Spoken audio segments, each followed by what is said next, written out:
Welcome to our ஜஸ்டமனி channel. Teacher eligibility டெஸ்ட்டுக்கு prepare பண்ணுறவங்களுக்கான வீடியோ தான் இது. டெட் 1 அண்ட் டெட் 2 ரெண்டு பேப்பர்ஸுமே டோட்டலாக 150 marks.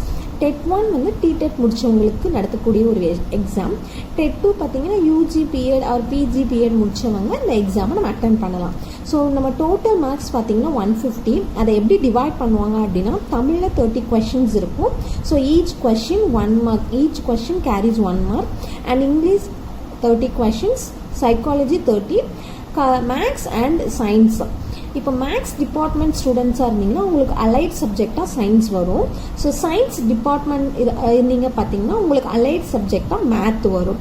So other than science and math subject இருந்தீங்க அப்படின்னா உங்களுக்கு சோஷியல் வந்து அலைடு பேப்பராக வரும். இப்போ எதில் ஃபஸ்ட்டு ஸ்டார்ட் பண்ணணும் அப்படின்னு பார்த்தீங்கன்னா, எல்லாருமே சைக்காலஜியில் 30 மார்க்ஸ்னால சைக்காலஜியை ஃபஸ்ட்டு ப்ரிஃபர் பண்ணுவீங்க. ஸோ ப்ளீஸ் சைக்காலஜிலேருந்து ஸ்டார்ட் பண்ணாதீங்க. சைக்காலஜிலேருந்து நீங்கள் படிக்க ஸ்டார்ட் பண்ணவே பண்ணாதீங்க. பிகாஸ் ஆஃப் சைக்காலஜி அப்படிங்கிறது ஒரு கடல் மாதிரி. அதுலேருந்து நமக்கு என்ன கொஷின் வரும் அப்படிங்கிறத நம்ம அஸ்யூம் பண்ணவே முடியாது. ஸோ சைக்காலஜிலேருந்து நீங்கள் ஸ்டார்ட் பண்ணாதீங்க. ஸோ ஃபஸ்ட்டு தமிழ் எடுத்துக்கோங்க, இல்லைனா உங்களுடைய மேஜர் சப்ஜெக்ட் எதுவோ அதை நீங்கள் கம்ப்ளீட் பண்ண பாருங்கள். ஸோ நீங்கள் தமிழ் எடுத்துக்கிட்டீங்க அப்படின்னா நம்ம டெட் 2 அப்படிங்கிறதுனால நம்ம 6th to 8th maximum questions அதுலேருந்து வரும்.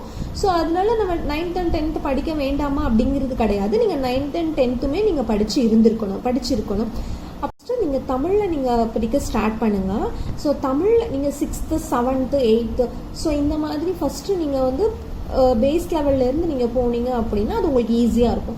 ஃபஸ்ட்டு நீங்கள் படிச்சுட்டு இப்போ எக்ஸாம் எப்படி ப்ரிப்பேர் பண்ணணும் அப்படின்னா, ஃபஸ்ட்டு சாப்டர் நீங்கள் எடுக்கிறீங்க அப்படின்னா அந்த ஃபஸ்ட்டு சாப்டரில் என்னெல்லாம் இருக்குது அப்படிங்கிறத நீங்கள் படிச்சுட்டு அதுக்கப்புறம் யூடியூப்ஸில் நிறைய வீடியோஸ் இருக்குது, கொஷின் ஆன்சர் வீடியோஸ். ஸோ அது ரிலேட்டடாக நீங்கள் கொஷின் ஆன்சர் பார்த்து நீங்கள் எவ்வளோ அதில் வந்து ப்ரிப்பேர்டாக இருக்கீங்கிறத நீங்களே ஒரு செல்ஃப் டெஸ்ட் மாதிரி வச்சு நீங்கள் செக் பண்ணிக்கோங்க. ஸோ நெக்ஸ்ட்டு இங்கிலீஷு அதே மாதிரி தான். மேஜராக நீங்கள் கான்சென்ட்ரேட் பண்ண வேண்டியது என்னன்னு பார்த்தீங்கன்னா கிராமர் பார்ட். இது நிறைய simplifications problems, simple interest, compound interest, measurements, number systems, இந்த இதில் இந்த டாபிக்ஸில் இருந்து நம்ம நிறைய சம்ஸ் நம்ம எதிர்பார்க்கலாம். ஸோ அகெயின் அண்ட் அகெயின் நீங்கள் இந்த டாபிக்ஸில் இருக்கிற சம்ஸை நீங்கள் போட்டு நீங்கள் பாருங்கள்.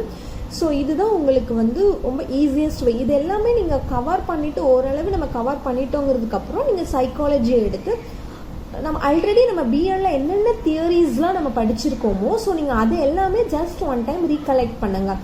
நியூவாக எதுவுமே நீங்கள் சைக்காலஜியில் நீங்கள் படிக்கணும்னு அவசியமே கிடையாது. ஸோ நம்ம ஆல்ரெடி பிஎட்ல நம்ம என்னென்ன சப்ஜெக்ட் என்னென்ன டாபிக்ஸில் நம்ம படிச்சிருக்கோமோ ஸோ அதை நீங்கள் ஜஸ்ட் ஒரு ரீகலெக்ட் பண்ணிக்கோங்க. ஸோ உங்களுக்கு யூஸ்ஃபுல்லாக இருக்கும். என்னை பொறுத்த வரைக்கும் நீங்கள் மேக்ஸிமம் மார்க்ஸ் வந்து ஸ்கோர் பண்ணுறதுக்கு ரெடியாக இருங்க.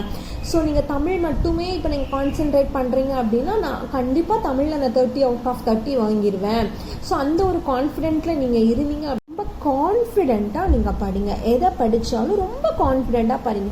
கண்டிப்பாக இந்த கொஷின் இருக்குது, கண்டிப்பாக இந்த கொஷின் நமக்கு வந்திருக்கு. ஸோ இந்த கான்ஃபிடென்ட்டோடு நீங்கள் படிக்கும்போது கண்டிப்பாக நம்ம பாஸ் பண்ணுவோம். So thank you for